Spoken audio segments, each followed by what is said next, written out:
अस्सलाम की मैं हूं शहजाद और उम्मीद है आप सब लोग खैरियत से होंगे। आज की वीडियो में हम पहले हिस्से में बात करेंगे एसडीओ में अगर आप सिर्फ पास होना चाहते हैं 40% नंबर तो वो आप कौन कौन से लॉस को टच करके आप ले सकते हैं। और दूसरे हिस्से में हम बात करेंगे पीआरए की जो 130 के करीब इन्फोर्समेंट ऑफिसर की जॉब्स आने वाली हैं उसकी पोस्टिंग क्या होगी, जॉब्स कब तक मुतवक्के हैं और इन लोगों का बेसिकली काम क्या होगा। तो आइए चलते हैं अपनी डिस्कशन की तरफ। आपको पता है SDEO पीरा, पंजाब एनफोर्समेंट रेगुलेटरी अथॉरिटी, जिसके ऊपर सबसे ज़्यादा बात की गई है मेरे और शहजाद साहब की तरफ से, उसका जो आफ्टर ऑल शेड्यूल जो है वो जारी कर दिया गया है 1 और 2 नवंबर को। कल हम वीडियो बना रहे थे उस दौरान ये अपडेट हुआ था। हाँ जी, और दूसरा फिर इसके बाद हम बात करेंगे इन्फोर्समेंट ऑफिसर जो कि पंजाब रेवेन्यू अथॉरिटी, जो कि फाइनेंस डिपार्टमेंट की एक अथॉरिटी है, जिसके बारे में ये सोचा जा रहा है कि उसकी सीट्स जो हैं वो एक्सपेक्टेड हैं। तो उसके ऊपर हम बात करेंगे, अगर वो सीट्स आती हैं तो उसकी एलिजिबिलिटी क्या होगी, और फिर उसके साथ साथ उसके अंदर पेपर और बाकी सारी चीज़ें उसकी। तो सर बहुत शुक्रिया।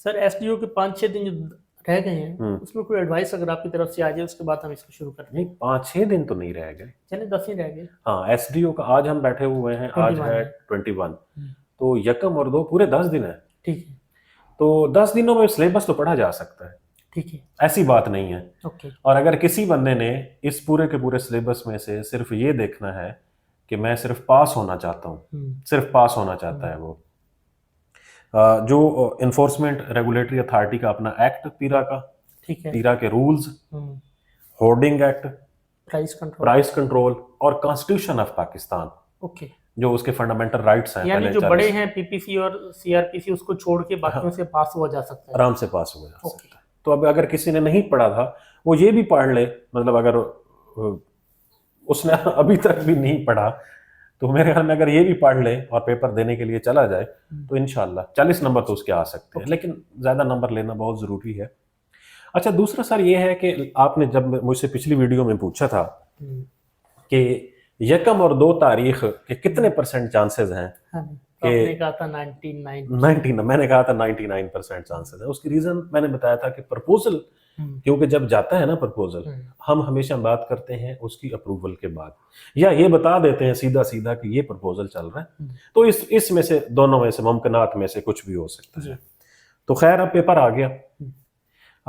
इस साल की जो ब्लेस्ड अपॉर्चुनिटीज हैं 2025 की, उनमें से ये एक है। आप कैरियर लीडिंग के हवाले से कहें, आप प्रोटोकॉल के हवाले से कहें, आप तनख्वाह के हवाले से कहें, आप पीआर और सोशल एक्सेप्टेंस के हवाले से कहें, हर बंदे का अपना क्राइटेरिया है नौकरी करने का। ऐसे कोई बंदा तनख्वाह की वजह से करता है, कोई प्रोटोकॉल पावर्स के लिए, protocol powers, PR, multiple factors हैं। और एक ही तो आप एग्जांपल दे रहे थे कि वो सीएफपी ऑफिसर और वो कहते हैं कि मैं सिर्फ वो पोस्टिंग लूंगा जिसमें मैं सारा दिन बुक पढ़ सकूं, मैं बुक पढ़ सकूं।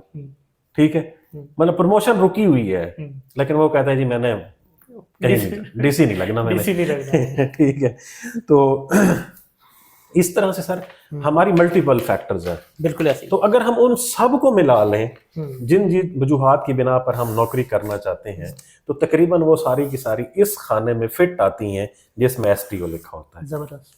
ठीक है, तो मेरे ख्याल में अब आखिरी 10 दिन जो है, आपने एसटीओ को कुएं में बंद कर दिए, तो आखिरी 10 दिन जो है मेरे ख्याल में सर ये हमेशा बहुत इंपॉर्टेंट होते हैं। बिल्कुल ऐसे। देखिए, इम्तिहान सर जो है वो हमारा, जहां पर हमारी मेमोरी का टेस्ट है, पब्लिक सर्विस कमीशन का इम्तिहान, वहीं पर ये हमारे नर्वस सिस्टम का भी इम्तिहान होता है। बिल्कुल सर ऐसे। ठीक है, अब ये नर्व्स की गेम के अंदर अगर कोई बंदा जो है वो हार जाता है, तो वो चाहे जितना भी फिजिकली साउंड हो, जितना भी वो उस इंटेलेक्चुअल माइंड हो, उसका कोई फायदा नहीं। बिल्कुल ऐसे। तो सो अपने हवास में रहें, कूल कंपोज रहें और अपनी तैयारी के ऊपर फोकस करें, तो मेरे ख्याल में अगले 10 दिन आप लोग बहुत बेहतर तरीके से परफॉर्म कर सकते हैं। ठीक हो गया। अच्छा, अब जिस तरह कि आपने बताया कि पंजाब रेवेन्यू अथॉरिटी का ऑफिस यहाँ पे है, ये मार्ट रोड के पास ना जी, का जनरल ऑपरेटिव से पहले। अच्छा, तो सर इसमें लास्ट ईयर आई थी ये जॉब्स 16/2/2024 को, एड नंबर 4 था 2024 में उसमें 24 के करीब BS-17 की इन्फोर्समेंट ऑफिसर की जॉब्स अनाउंस हुई थी। उस वक्त जो क्राइटेरिया इसमें मेंशन था वो ये था कि एज जो थी वो 40 ईयर तक मेल के लिए थी और 43 ईयर तक फीमेल के लिए थी, इंक्लूडिंग एज रिलैक्सेशन। नहीं, आप दोबारा बताएं जरा। सर 25 से लेकर 35 ईयर प्लस 5 ईयर। 35 प्लस मतलब 40 ईयर। हाँ जी, ठीक है। 40 ईयर मेल फॉर के लिए मेल और 43 फॉर फीमेल। फीमेल। और ये ठीक है बहुत बड़ा गैप जी, बहुत मतलब एक ऐसी एज का जो मतलब उन्होंने ब्रैकेट रखी है कि उसके ऊपर तकरीबन वो सारे के सारे लोग एक्सपीरियंस भी आ सकते हैं। बिल्कुल ऐसी। जी। अच्छा, दूसरा इसमें इन्होंने स्पेसिफिक सब्जेक्ट्स रखे थे, जैसे ACCA, CA, MPA, जी MBA, जी बीकॉम ऑनर यानी एमकॉम भी आप कह सकते हैं, LLB, उसके अलावा BS अगर आपका पब्लिक एडमिनिस्ट्रेशन में है या अकाउंटिंग एंड फाइनेंस में है या मैनेजमेंट साइंसेज है एटलीस्ट सेकंड डिवीजन, तो ये लोग अप्लाई के लिए एलिजिबल थे। ठीक है। और आखिर में उन्होंने मेंशन किया था कि आर इक्विवेलेंट यानी इन सब्जेक्ट्स के रेलिवेंट आपकी कोई इक्विवेलेंसी है, कोई सब्जेक्ट ऐसा है जो इनके इक्वल आता है, तो वो लोग अप्लाई के लिए एलिजिबल। मीन इसके अंदर फिर काफी सारे लोग आ जाएंगे। हाँ लाइक जैसे बीकॉम है, हाँ जी। बीकॉम की मल्टीपल फील्ड्स हैं। अब इसी तरह MBA है, फिर उसकी मल्टीपल फील्ड्स हाँ हैं। जी, मैनेजमेंट साइंसेज एक पूरा का पूरा वर्ल्ड है। बिल्कुल ऐसी। ठीक है, मैनेजमेंट साइंसेज के अम्ब्रेला के अंदर जितनी भी डिग्रीज आती हैं वो भी सारी इसी के फाइनेंस अंदर में आएंगी। या अकाउंटिंग में। जी, अकाउंटिंग में। तो इसका मतलब ये है कि बहुत सारे लोग जो है इसके ऊपर अप्लाई कर सकेंगे। हाँ जी। ठीक है, लाइक कभी कभार हम देखते हैं कि ये जो इकोनॉमिक्स है ये सोशल साइंसेज में आती है या मैनेजमेंट साइंसेज में आती है। जी। ठीक है, तो अक्सर हमें जो अम्ब्रेला मिलता है वो मैनेजमेंट साइंसेज का मिलता है। ठीक है, अब लाइक जैसे पब्लिक एडमिनिस्ट्रेशन है, बिजनेस एडमिनिस्ट्रेशन है, मतलब बहुत सारी चीजें ऐसी हैं जिनको HEC ने इक्वल करार दिया हुआ है। जी। तो वो जो इक्वलेंस है जो HEC ने दी हुई है इन सब्जेक्ट्स की, मेरे ख्याल में वो सारे के सारे लोग अप्लाई कर सकते हैं। बहुत सारे सब्जेक्ट्स जो हैं वो अकोमोडेट हो जाएंगे। या दूसरा इसका ये भी हो सकता है हाँ कि अगर किसी ने BS किया हुआ है, किसी ने MSc की हुई है 2 साल की, मीन उसकी बेस पर भी हो सकता है, मतलब 16 ईयर एजुकेशन हाँ, उन्होंने लिखी है 16 ना, year। तो इस हवाले से भी है। ठीक है। अच्छा, और इसका जो सिलेबस लास्ट टाइम था तो ये था 50% क्वालिफिकेशन रिलेटेड था आपके अकाउंट्स, फाइनेंस और मैनेजमेंट के हवाले से, और 50% जीके था। ठीक है। और अब आप बताएं कि अब क्या अपडेट्स हैं, क्या हम अच्छा, सुनने में पहले आ तो रहा है? ये है कि ये सीट्स जो है ना सर, हाँ जी। हम तो अभी हम बहुत आगे जा रहे हैं ना कि इसका सिलेबस इस दफा क्या होगा। 130 सीट्स, बहुत बड़ी तादाद है। ग्रेड 17 की, हाँ जी। पंजाब रेवेन्यू अथॉरिटी के अंदर। अच्छा, और फिर ये लास्ट टाइम में, सॉरी मैं एक चीज मिस हो गया, कि ये था 3 ईयर कॉन्ट्रैक्ट बेसिस और लाइकली टू बी एक्सटेंडेड। ठीक है, मीन यानी इसमें- लाइकली टू बी एक्सटेंडेड से मुराद ये होगा कि शायद उस अथॉरिटी के सर्विस रूल्स में ये होगा कि लोग कॉन्ट्रैक्ट के ऊपर रहते होंगे। हाँ जी। अब क्योंकि हमने रेवेन्यू अथॉरिटी के सर्विस रूल्स नहीं देखे, लेकिन जब ये सीट्स आएंगी तो इंशाल्लाह हम इंश्योर करेंगे कि उनके सर्विस रूल्स में क्या लिखा हुआ है। जी बिल्कुल। 130 सीट्स से मुराद सर पता ही क्या है, ये बहुत बड़ी सीट्स का एक मार्जिन है, 130 सीट्स। दूसरा ग्रेड 17 है। हाँ जी। मैं बड़े हैरान था जब मुझे किसी ने शेयर किया कि ये ग्रेड 17 की है, तो क्योंकि मेरे दिमाग में ना वो इन्फोर्समेंट ऑफिसर पीरा वाला आ रहा था, तो वो क्योंकि 14 का है तो मैं हैरान था। मैंने कहा ये, फिर बाद में मैंने देखा कि वो तो रेवेन्यू अथॉरिटी का है। फर्क भी सिर्फ ई का है। हाँ जी, PERA और PRA। हाँ जी, तो इसलिए फिर वो इंटरनेट पे भी सर्च करें तो PRA बहुत कम आता है, वो फौरन पीरा आ जाता है। तो इसकी जब सीट्स आती हैं तो ये एक तो बहुत अच्छी अपॉर्चुनिटी होगी। हाँ जी। दूसरा, ये अथॉरिटी की जॉब है तो इसकी तनख्वाह भी काफी होगी। बिल्कुल ऐसे। तीसरा, ये फाइनेंस डिपार्टमेंट की अथॉरिटी है। एग्जैक्टली। देखिए बहुत सारी ऐसी अथॉरिटीज होती हैं जो महकमों के साथ काम करती हैं। लाइक फूड अथॉरिटी है, हाँ जी, महकमे फूड के साथ काम करती है। ठीक है, इसी तरह जो होम डिपार्टमेंट के अंदर फॉरेंसिक साइंस एजेंसी है, बहुत सारी अथॉरिटियां काम करती हैं।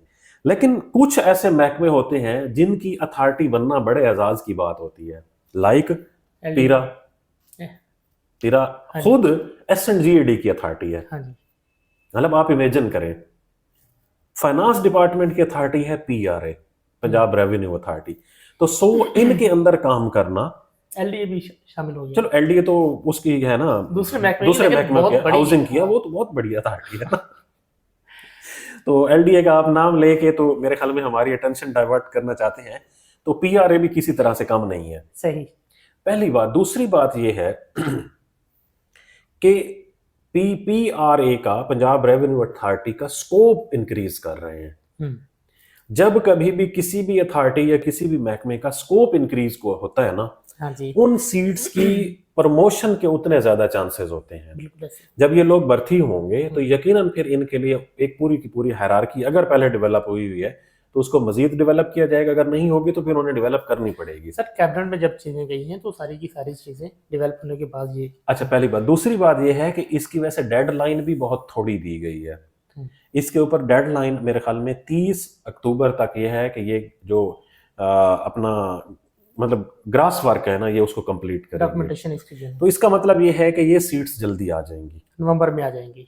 तो इससे यही लग रहा है कि जब अगली मतलब रिव्यू मीटिंग होगी तो उससे पहले पहले इसके ऊपर यकीनन कुछ ना कुछ हो चुका होगा कि अगर तो ये सीट्स सैंक्शन नहीं थी तो सैंक्शन की जाएंगी, और अगर सैंक्शन थी तो फिर इनकी एडवर्टीजमेंट के बारे में सोचा जाएगा कि आप पब्लिक सर्विस कमीशन को भेज दिया जाए। तो फिर जब ये पब्लिक सर्विस कमीशन को जाएंगी तो फिर यकीनन इसके ऊपर ज्यादा बात करने की है, लेकिन राइट नाउ ये है कि ये एक अच्छी अपॉर्चुनिटी होगी। इनकी पोस्टिंग आपका क्या ख्याल है? मुझे लगता है कि पहले डिस्ट्रिक्ट में लोग बैठे होते थे पीआरए के, अब पीआरए के अंदर एक और चीज भी आई है ना, उन्होंने कहा है कि इसको हेड करेगा ADCR, okay, additional deputy commissioner revenue, ठीक है, एडीसीआर इसको हेड करेगा कि इख्तियारात पीआरए के एडीसीआर को दिए जाए। तो अब पहले डिस्ट्रिक्ट में थी, तो मेरे ख्याल में जब ये तहसील पर जाएगी तो फिर ये कोऑर्डिनेट करेंगे असिस्टेंट कमिश्नर के साथ। सही। तो जब ये इसी के साथ कोऑर्डिनेट कर रहे होंगे तो मल्टीपल चीजें इकट्ठी काम कर रही होंगी ना, पीरा भी काम कर रही होगी, पीआरए भी काम कर रही होगी, असिस्टेंट कमिश्नर और बोर्ड ऑफ रेवेन्यू खुद भी काम कर रहा होगा। तो मल्टीपल चीजें जब एक बेहतरीन चैनल के साथ काम करती हैं तो यकीनन इन सीट्स की बड़ी अहमियत बन जाती है। सर जिसका excise and taxation officer ETO या इंस्पेक्टर जो है उसकी बड़ी फर्क होती है, इन लोगों की भी सेम वैसी ही फर्क होगी। सर ये revenue officer, enforcement officer mean ये रेवेन्यू ऑफिसर होगा। हाँ जी, ये कलेक्ट करते हैं पीएसटी जो सबसे बड़ा कंपोनेंट है पंजाब सेल्स टैक्स, ठीक है।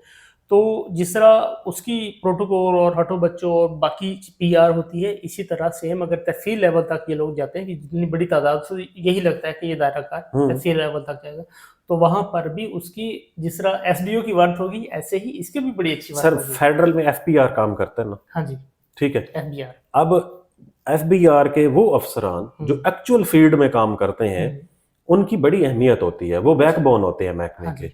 इसी तरह ये जो पीआरए के अंदर इन्फोर्समेंट ऑफिसर होंगे ये बिल्कुल बैकबोन होंगे, टैक्स कलेक्शन बेसिकली इन्हीं लोगों का काम होगा। तो जहां पर आप इतना ज्यादा काम दे रहे होते हैं तो डेफिनेटली यहाँ पर पे पैकेज भी बेहतर होगा। सर देखें, दो चीजें होती हैं, एक वो महकमे जो कमा कर देते हैं उनके सारे अलाउंसेस, सारी चीजें, सारे प्रोटोकॉल डिफरेंट हैं, ऐसे ही है। और वो दूसरे महकमे जो हम जैसे हैं जिस तरह वेलफेयर के लिए काम करते हैं उनके अलाउंसेस भी कम होते हैं, उनकी जो तनख्वाहें हैं वो भी मिनिमम होती है। दूसरे हट के ना सर पता ही क्या है, ये कमाओ लाइमलाइट में नहीं होते ना वो महकमे। अब ये महकमे लाइमलाइट में होते हैं, तो लाइमलाइट के अंदर भी महकमे का होना या किसी सीट का होना ये इन इटसेल्फ एक बहुत बड़ी अचीवमेंट होती है, और उसके लिए उसकी सोशल रिकॉग्निशन बहुत ज्यादा होती है। सही। तो ये वैसी ही जॉब होगी जो सोशल रिकॉग्नाइज करने वाली जॉब होगी। तो अब एक बंदे की रोजाना की बुनियाद पर एडीसीआर के साथ कोऑर्डिनेशन, फिर उसके बाद टारगेटेड ओरिएंटेड आपकी नौकरी होगी। आपने जो कि रजिस्टर्ड बिजनेसेस होंगे उनमें से पीएसटी के बारे में मालूमात कलेक्ट करना, रेवेन्यू कितना जनरेट हो रहा है, कितना होना चाहिए था।